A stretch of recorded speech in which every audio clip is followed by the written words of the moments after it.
the raccoon and the beaver. They're neighbours with very different lifestyles. One's a looter and a loner, the other a workaholic and family man.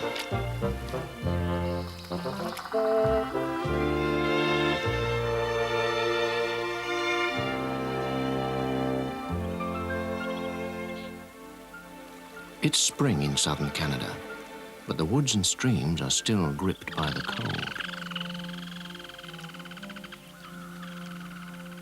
The male raccoon is out and about. He doesn't hibernate and is impatient for the snow to disappear. He's not fond of ground that freezes too hard to dig in, hampering his light-fingered way of finding food. His furtive movements and his masked face give him the look of a bandit, but his boldness is really only fur-deep. He doesn't even belong to a gang. He spends most of his time wandering alone in the woods. The female raccoon keeps to her sheltered den. She has good reason. Inside is her litter of 2-ounce cubs, born a couple of months after a brief liaison with the male. They'll grow up under her care, never knowing their father.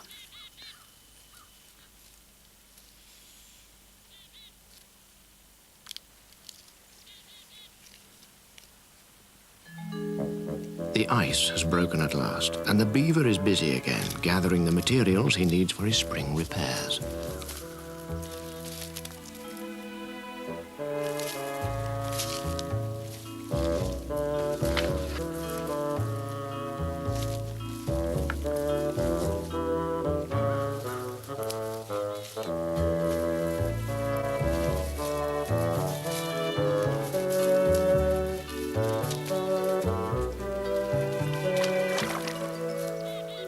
After a winter spent sealed in under the ice, he's eager to start work on his building projects. He'll have dams to mend, canals to dig, and renovations to make to the family lodge.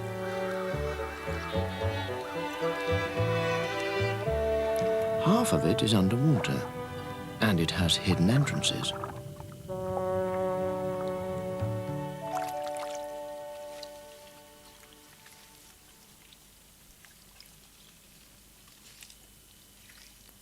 The lodge's thick floor and walls keep the family insulated from the cold. But with the end of the freeze, the beavers can get back to their engineering, work that has changed the shape of Canada's forests and waterways.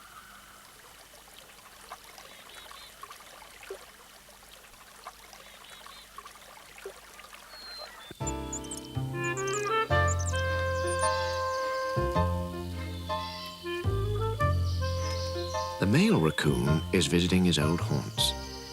After a winter on survival rations, he's eager to get his hands on some real food. A jack of all trades, he's ready for anything. Animal, vegetable, alive or dead.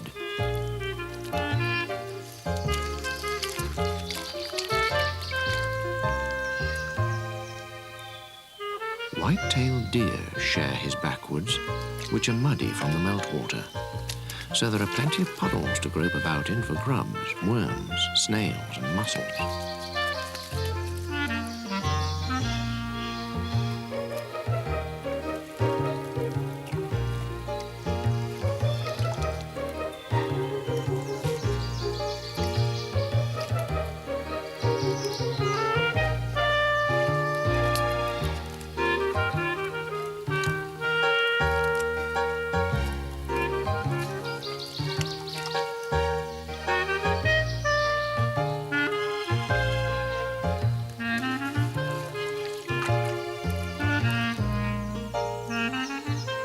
He wanders constantly in his square-mile patch, driven on by his search for that decent-sized meal.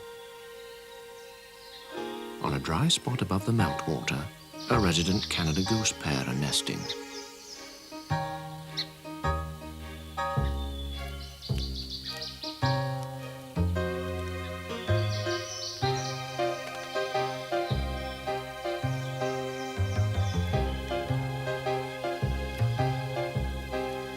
This is just the opportunity he's been waiting for. But the eggs are being guarded.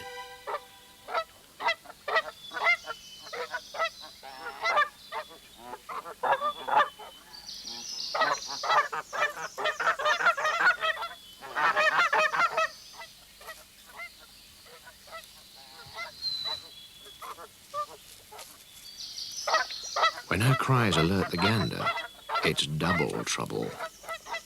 Now the raccoon can only go for a fast snatch.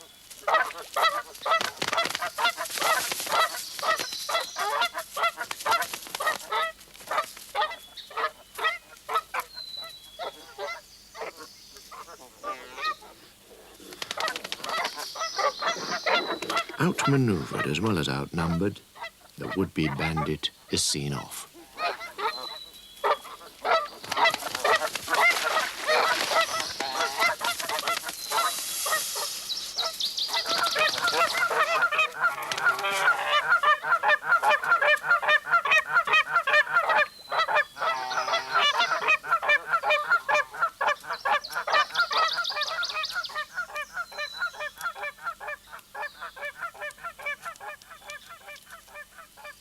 He chooses his getaway route, and the geese settle back to their spring duties.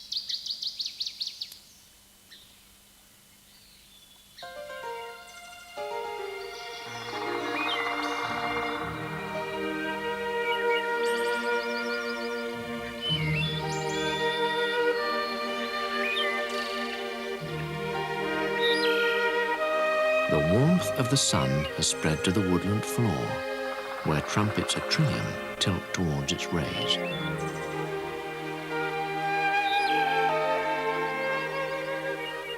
Orchids and marsh marigolds flower, and the lakes and pools are back in running order, thanks to the beaver.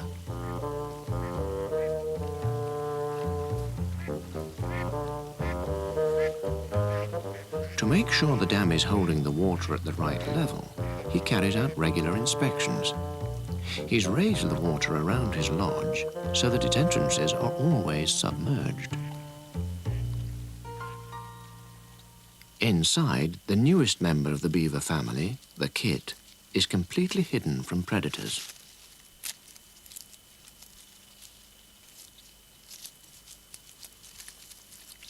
While the mother is nursing, the rest of the family bring her greenery, so she never has to leave the kit alone. Tender aspen leaves are her favourite, but the kit isn't eating solid food yet.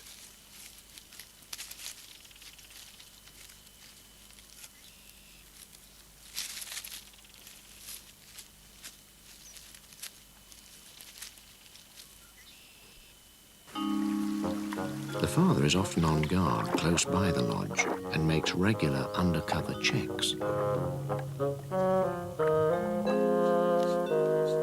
Satisfied, he leaves. But just a moment too soon.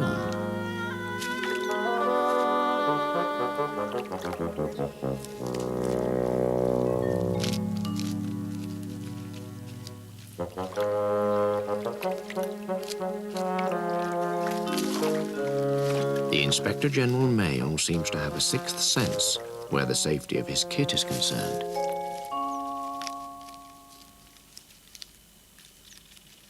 This strong sense of paternal duty is unusual for a rodent, but beavers are extraordinary animals in many ways.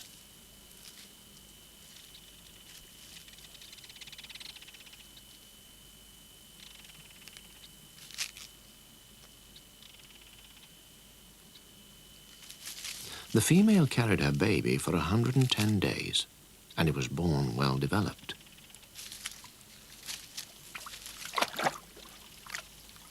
In fact, it's able to swim, but it can't dive yet because it's too light.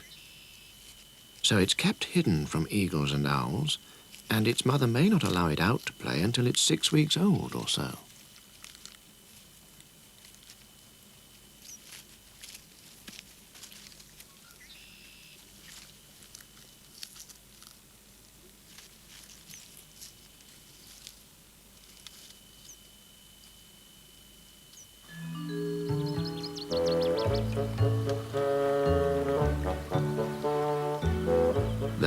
continues his tour of inspection and meets up with his older offspring. Beavers live in extended families, and the young stay with their parents for about 2 years.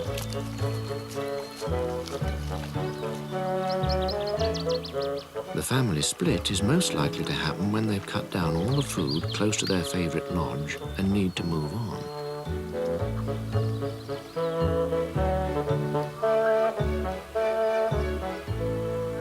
Inside the hollow tree den, the raccoon mother is still tied to her cubs, which rely on her milk for nourishment.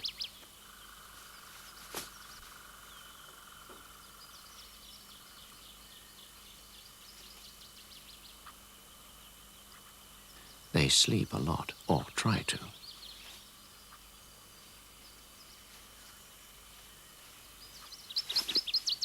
She's a very protective mother and won't allow them outside the den until they are about 10 weeks old.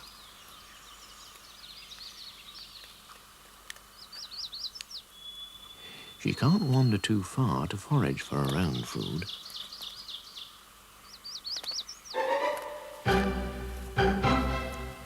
But for a wood duck mother, nest time is over.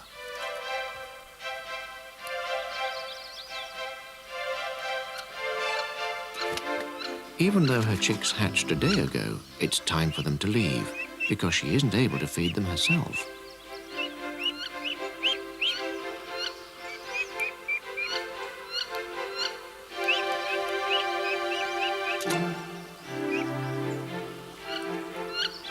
They must go out to eat.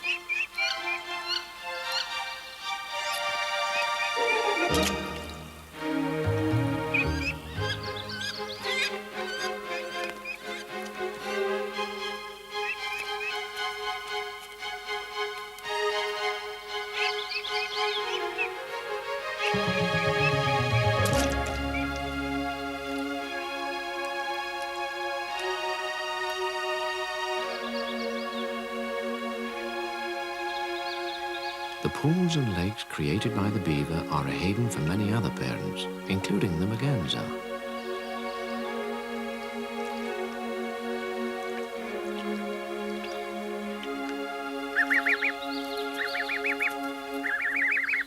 The Canada goslings have hatched and are ready for their first swim.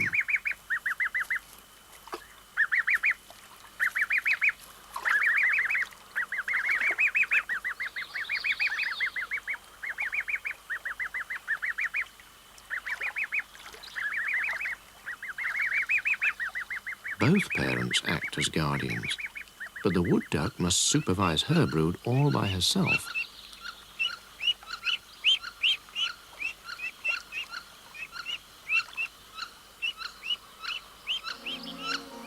There are dangers for ducklings all around. Most ominous is the snapping turtle, which can wait silently in the water for hours, looking no more threatening than a log.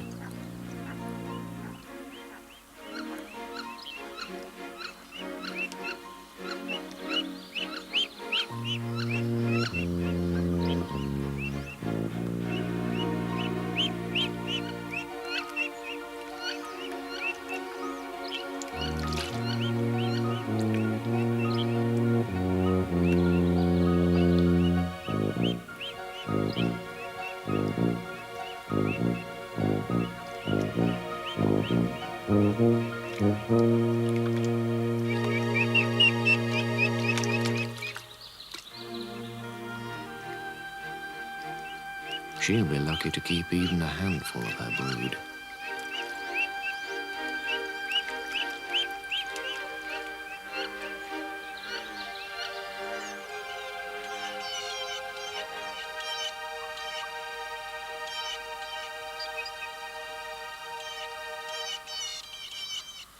The woods are clothed in summer greenery now, and chicks everywhere are demanding to be fed.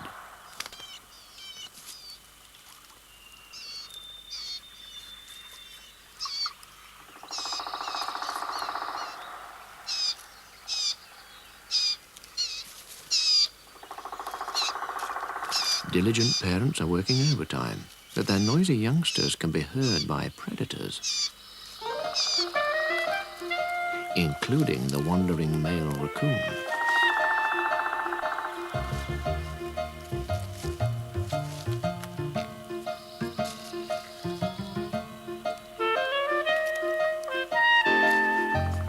There are opportunities in the trees as well as on the ground.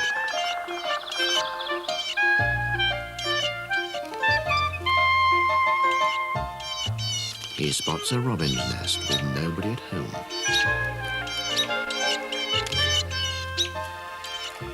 And makes an easy raid.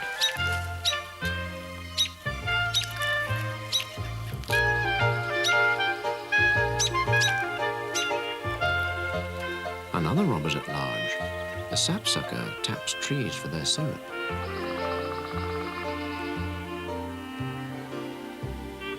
The male must continue to forage for other food in the forest.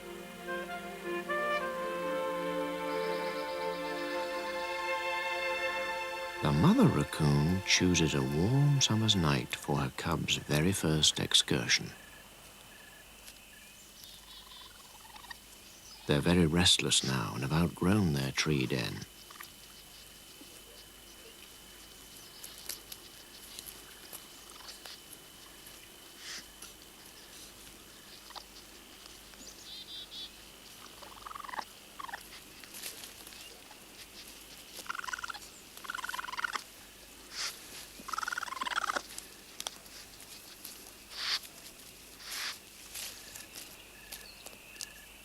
One by one, they follow her. She won't lead them far. It's just meant to be an easy lesson in climbing and gaining confidence in the dark.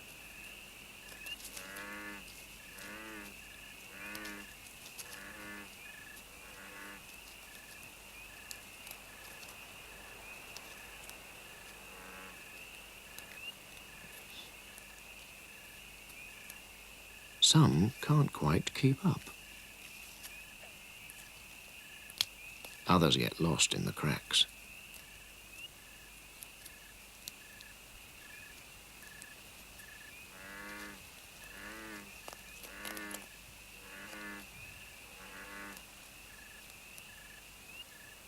Mother raccoon watches from the treetops.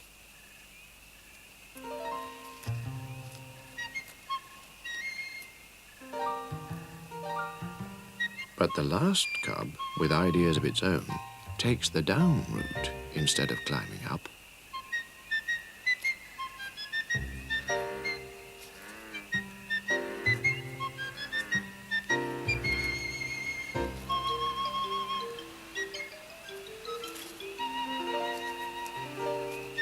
After all those weeks cooped up with its siblings, it wants to explore by itself.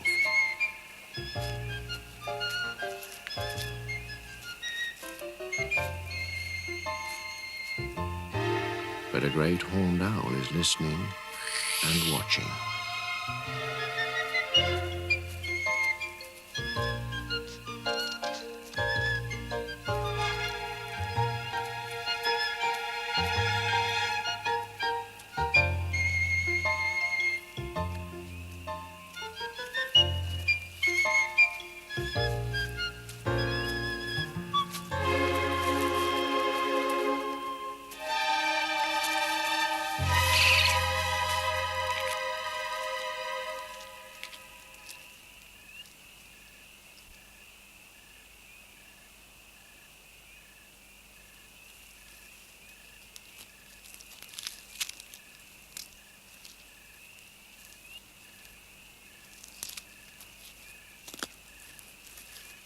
The rest of the cubs have had their first lesson about the dangers that lurk in the dark.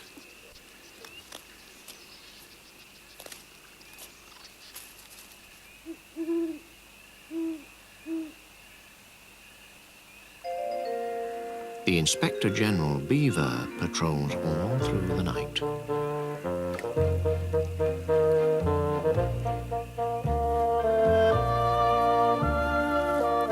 Inside the lodge, the mother and yearling are both keeping an eye on the male kit. If anything makes the family unhappy with the security arrangements, they'll move to a temporary burrow and then start building all over again.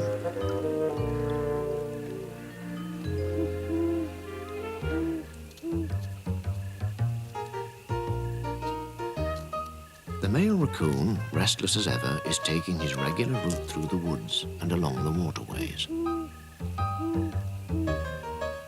He searches every nook and cranny on his trail.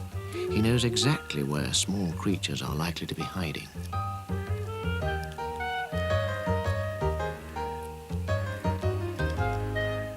Early English settlers dubbed him coon or ratoon after the Native American word, a racoonem, meaning one who scratches with his hands. French settlers called him le chat sauvage.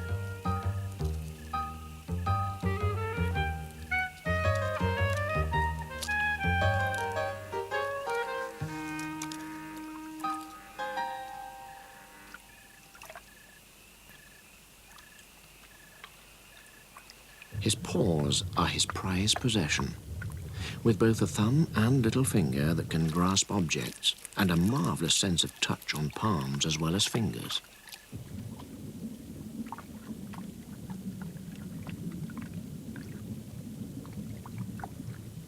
He's so dexterous, he can hunt for food without even bothering to look.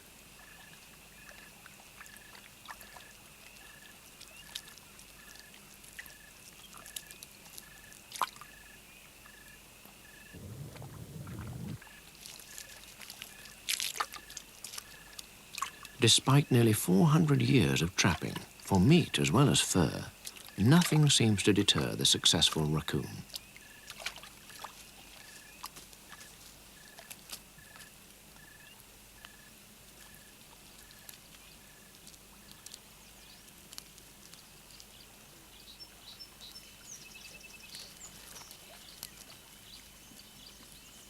Some wily individuals live 11 or 12 years. It's only the severity of the northern winters that prevent the raccoon spreading through all the forested parts of Canada.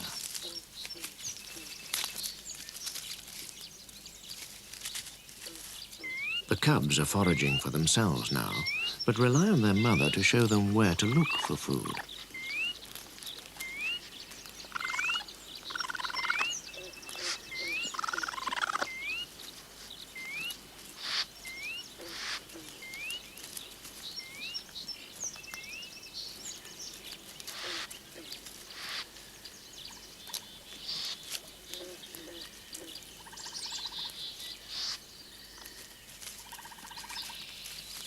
Everything on the way is new to them and must be investigated, so progress is slow.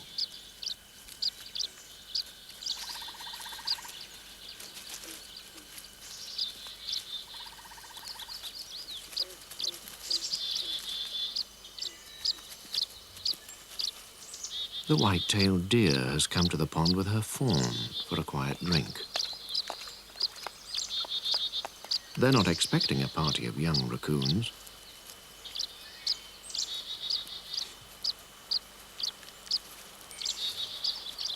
The cubs may have a lot to learn, but the knack of dabbling their paws into any water or mud they find comes as second nature to them.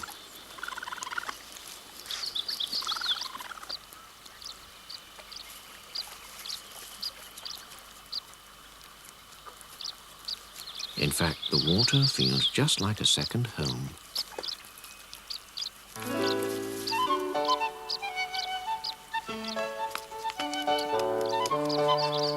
The sounds coming from the woods are strange and enticing.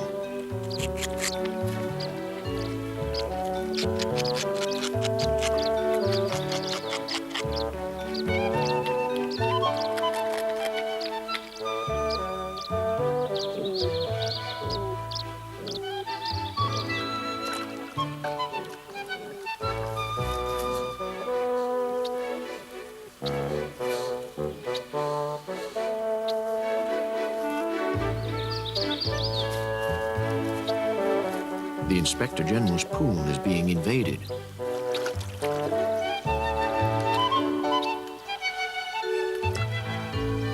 He has created this pool, and so has the right to see off trespassers.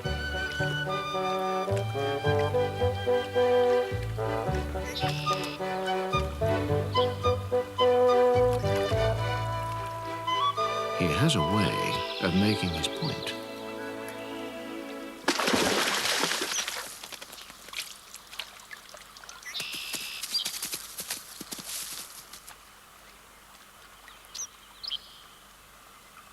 The mother beaver and Kit hear the warning. It tells them to remain on their guard.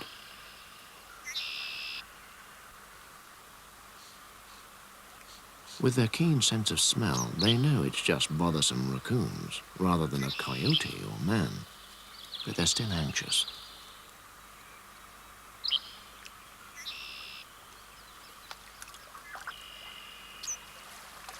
The raccoon cub crosses back to its family.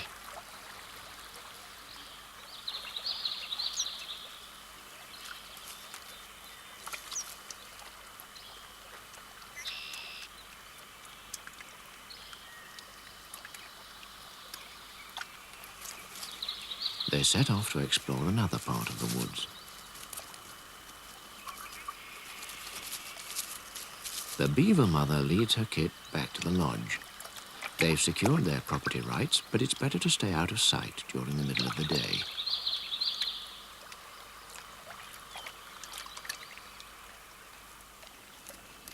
The lone raccoon male is searching another part of the pond. He's sniffing for eggs bedded by snapping turtle females.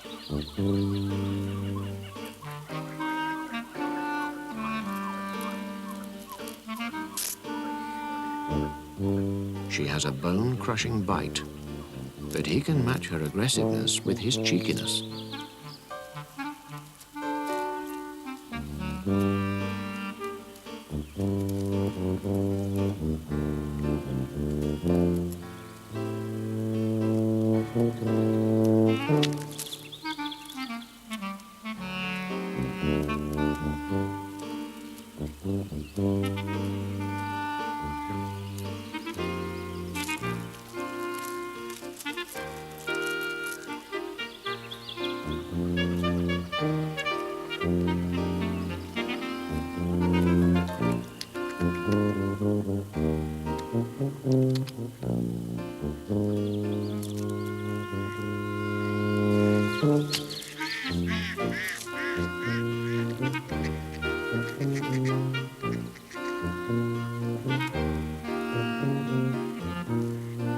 Another successful raid.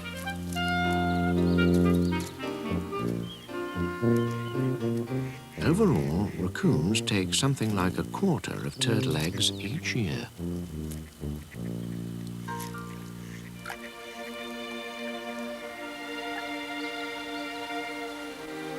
Fall summer. Cattails mature and set seed on the edge of the beaver ponds.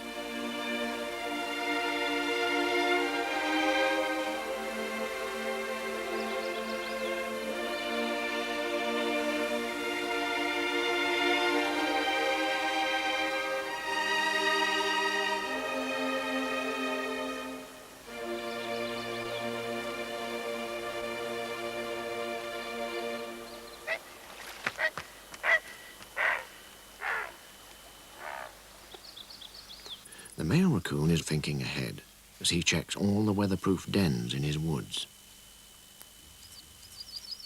He doesn't fully hibernate, but will use caves and hollow trees or logs as places to hole up in bad weather. He discovers a squirrel's hoard of acorns and, true to his character, steals them.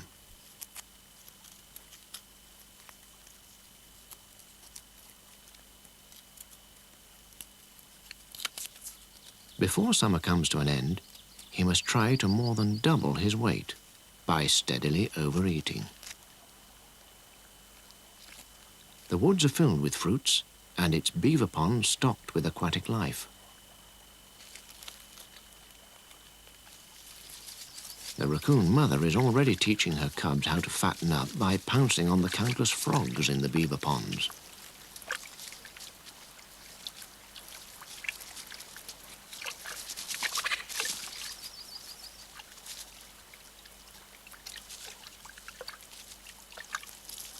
Some are keen to follow her example.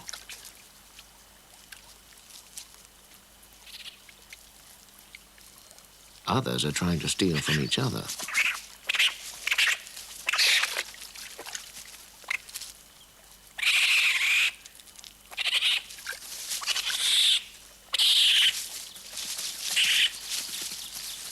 She knows she must eat all she can to survive the winter ahead.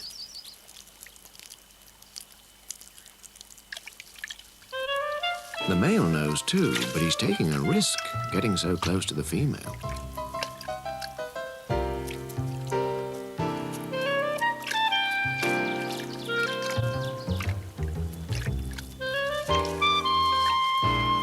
She's aggressive when she's got young with her, even to her former mate.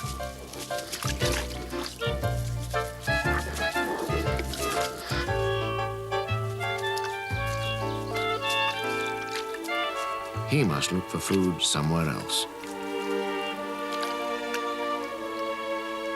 She gets back to what's more important: fishing.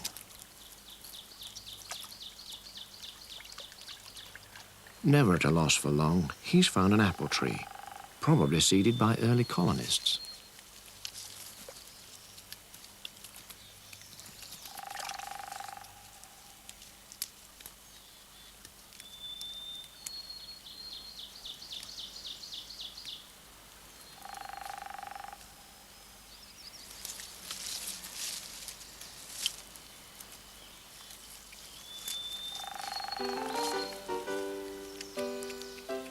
It's got plenty of fruit, but he's not at all skilled at dealing with it.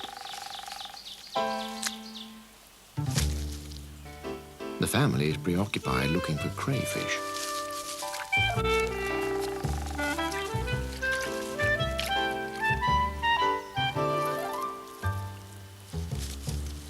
He struggles to reach the best branches.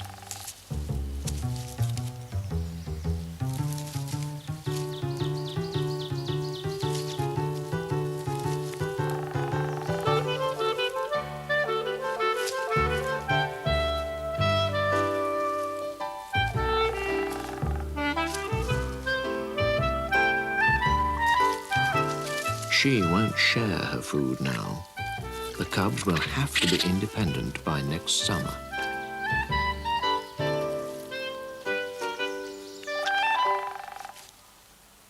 It's taking a lot of practice to make perfect.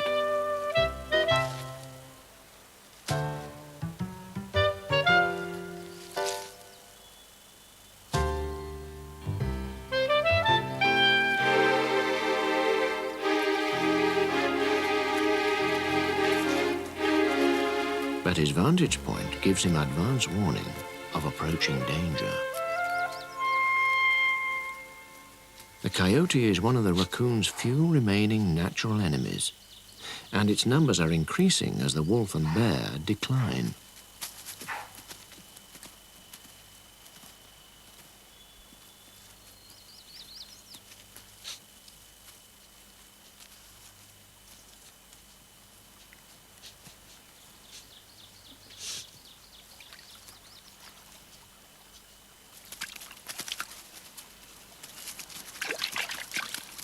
But raccoons have an escape route. Straight up into the trees.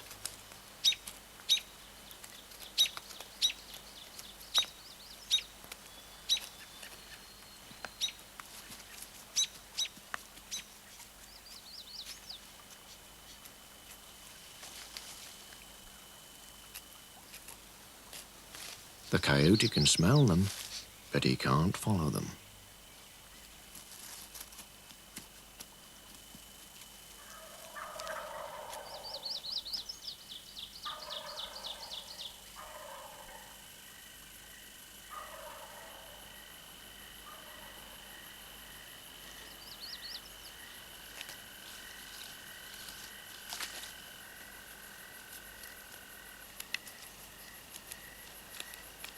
The female waits until nightfall before she leads her family down and to a safer part of the woods.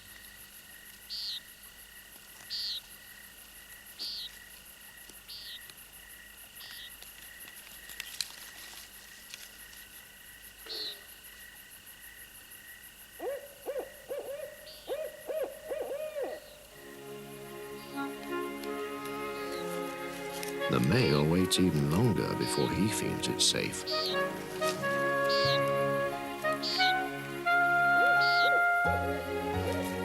But at last he can have the pool to himself.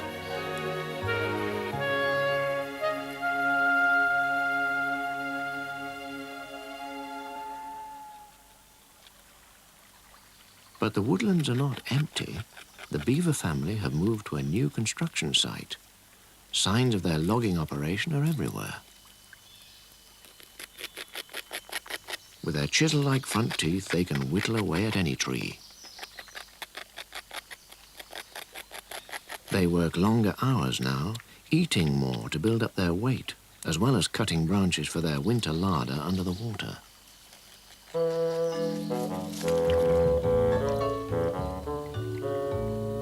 Their new pond is filling up. It will need to be deeper still before they're satisfied.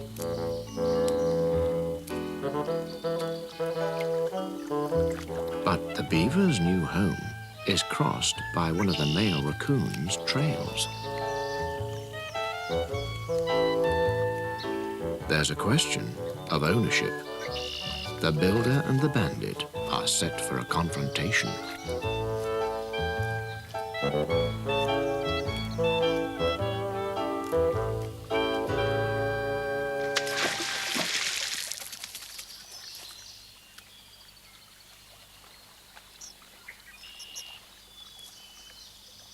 The beaver's slap only startles the male raccoon. Instead of leaving, he decides to meet his neighbor face to face. They're both a little nervous, but they seem to reach an understanding.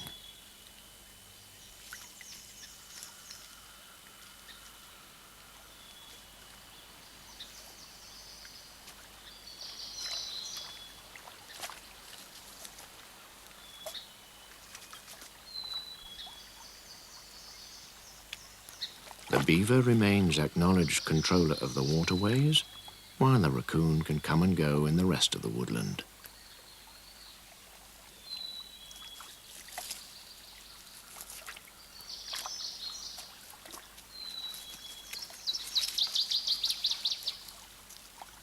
They're not in competition for food, so each can keep out of the way of the other.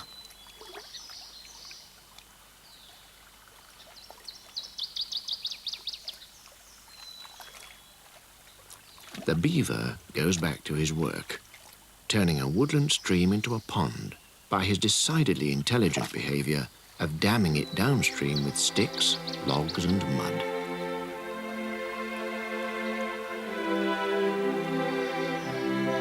The pattern of shining pools in Canada's southern forests is largely due to the beaver, nature's master engineer.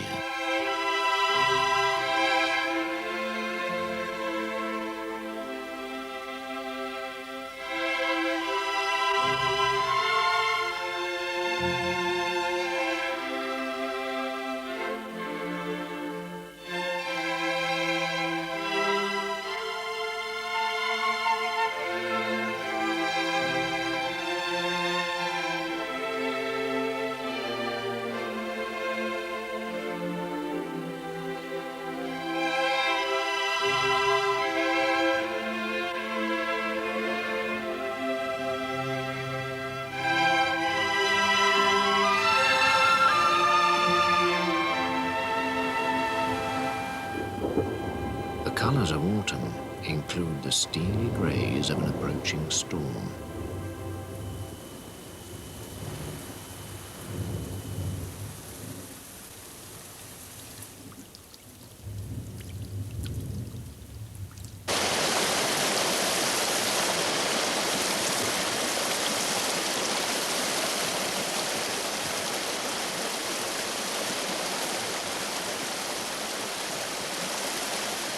The heavy rain has breached the Inspector General's new dam, and he comes to survey the damage.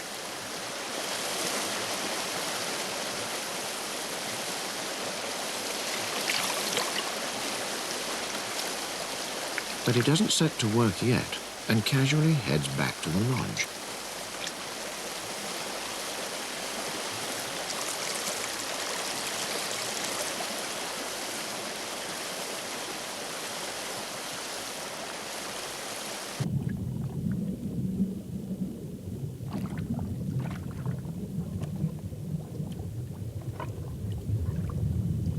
Indeed, his whole family seems remarkably unconcerned by the reversal in their fortunes.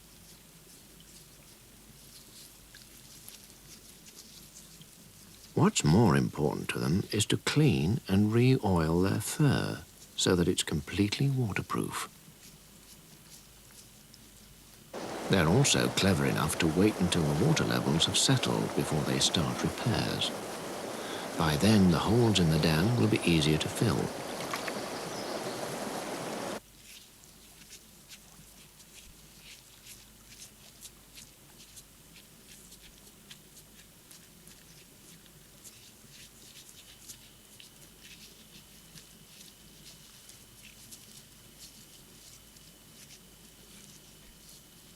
Now his all-weather suit is ready, the Inspector General goes back to the dam.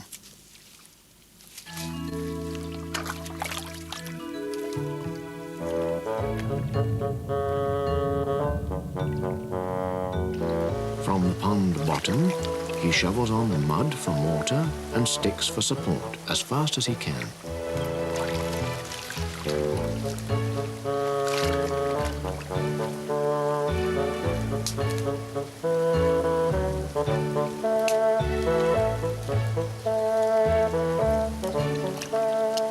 Where the holes are big, he cuts down branches that can be used to bridge the gaps.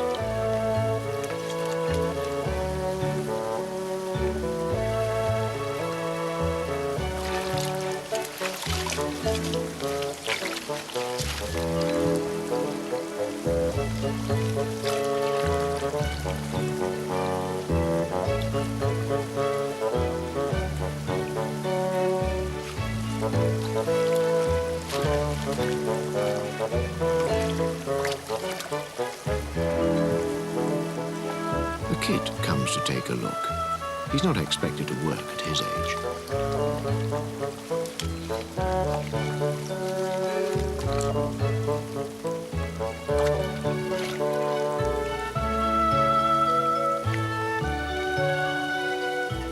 But now the pond bottom's got too soft, and it's difficult to keep the mud on the leaves.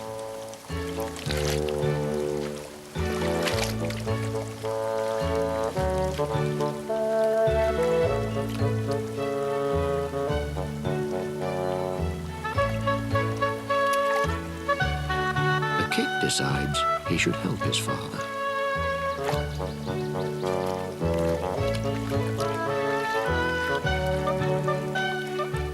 It's a small contribution, but every little helps.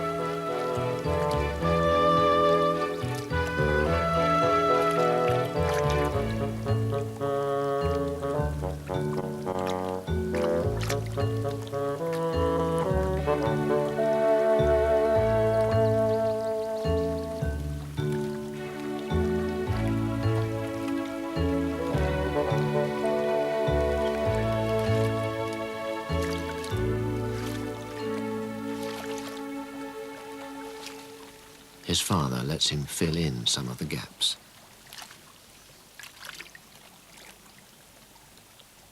And he seems to get a glance of approval.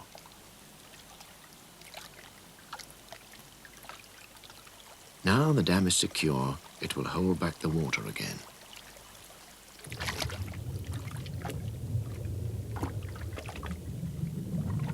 The builders return to the lodge to join the female.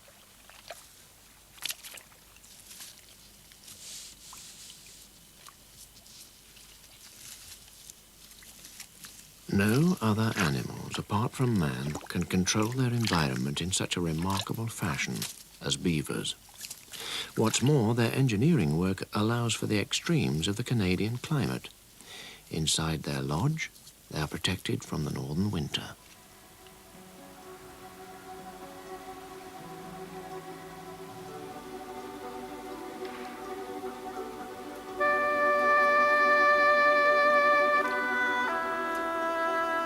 The male raccoon isn't a real hibernator either. He spends the coldest days asleep in one of his hollows, but if he can, he continues his pursuits through the frosted woods.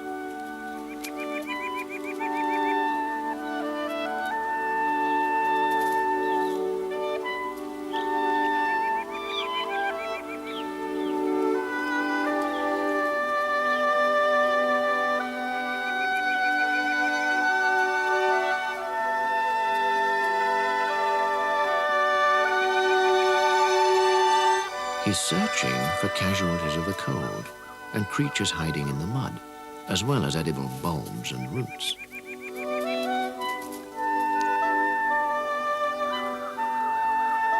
He finds something else to his liking. A young female sheltering in a tree. She's left her own mother to look for a male.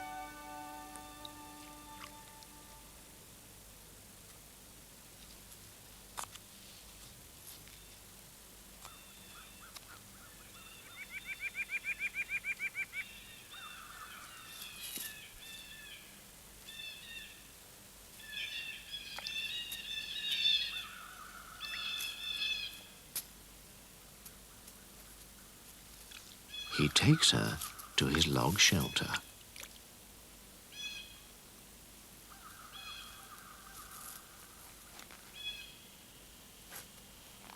They'll spend a while getting acquainted before she makes the decision to mate, and he decides to leave her for his solitary wandering life again.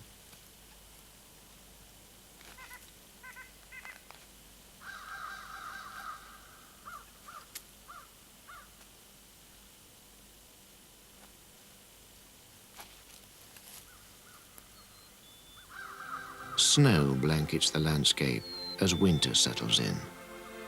Beneath its mantle, the two forest neighbors, the Bandit and the Builder, reserve some of their energy for another year.